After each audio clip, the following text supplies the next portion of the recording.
When it comes to exploring India's beaches for a scenic getaway, places that come to mind may be Goa, Lakshadweep, Gokarna, or the Andaman Islands. Well, not too far away lies another treasure known as the Gulf of Mannar.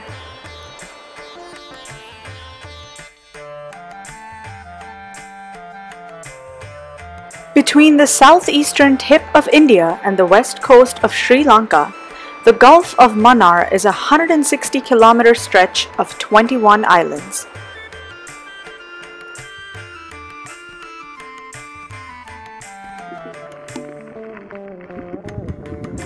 Known as the Gulf of Mannar National Park since 1989, the core area of the Gulf of Mannar Biosphere Reserve covers over 10,000 square kilometers of the richest marine biodiversity that you can find in Asia. The Mannar Islands boast of over 4,000 documented species, including some endangered ones. But unfortunately, the islands are now in trouble.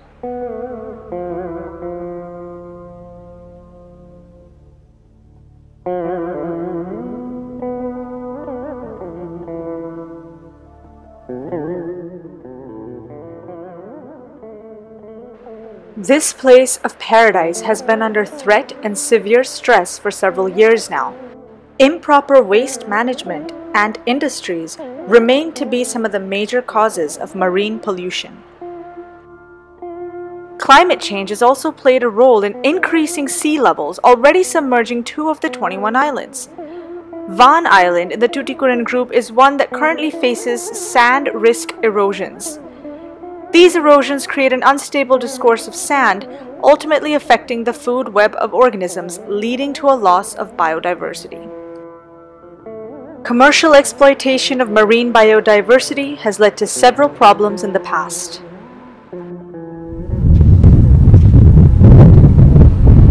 But perhaps not all hope is lost. The Gulf of Mannar National Park, along with the government of Tamil Nadu, drew up several protected areas to restrict the removal of endangered species, seaweed collection, and certain fishing activities.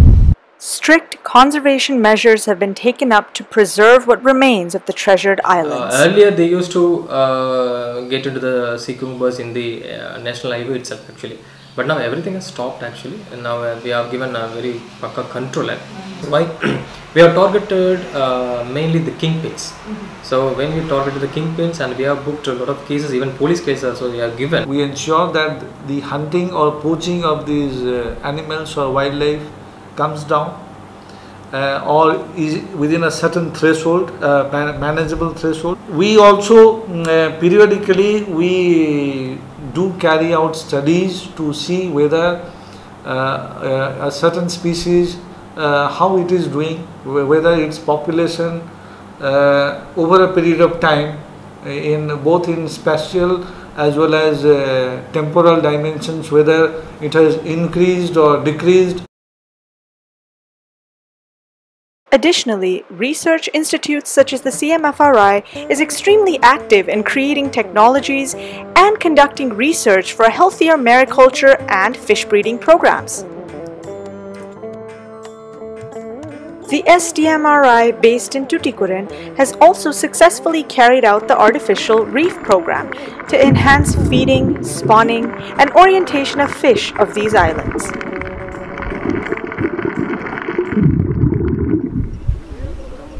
So, it may seem that solutions are surfacing, but there are challenges, as over 70% of the population depend on one thing and one thing only for their livelihood, and that is fishing.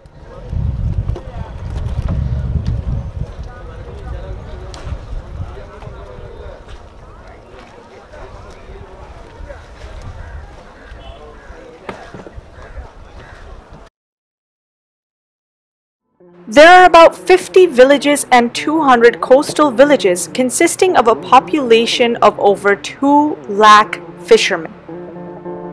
fishing being the primary source of income across all zones in the Gulf of Mannar. Fishing is much more traditional and their livelihood is much more attached to this. Over a period, it was not giving the subsistence which it would have been given years before.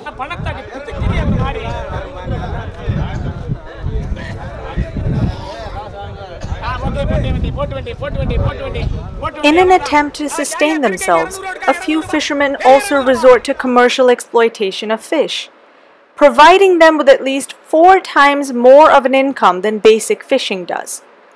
Thus, illegal fishing activities continue to persist. To reduce the fishing pressure, first of all, we have a ban. We have a ban on trawlers. Any new registration of trawlers is banned in this stretch of area. Secondly, we have a scheme of diversification of these trawlers to deep sea in Indian Ocean. We, from government's part, we are giving opportunity to diversify, to use their skills. They know swimming, but they don't know how to be a rescue lifeguard. So just give them a skill upgradation, a certification, so that they can be employed as qualified lifeguards. They know fishing, but they are not operating as a recreational fishing boat. They don't operate as a sport fishing guide. Why can't we empower them to diversify with the available skill set they have? So, could diversification be the step towards conservation? With the culture of fishing so interwoven into the communities here at Mannar, how does conservation really happen? Or does it? To find out, stay tuned into our next episode as I try to discover the coexistence between livelihoods and conservation here in Mannar and what the current scenario is. Stay tuned until next time.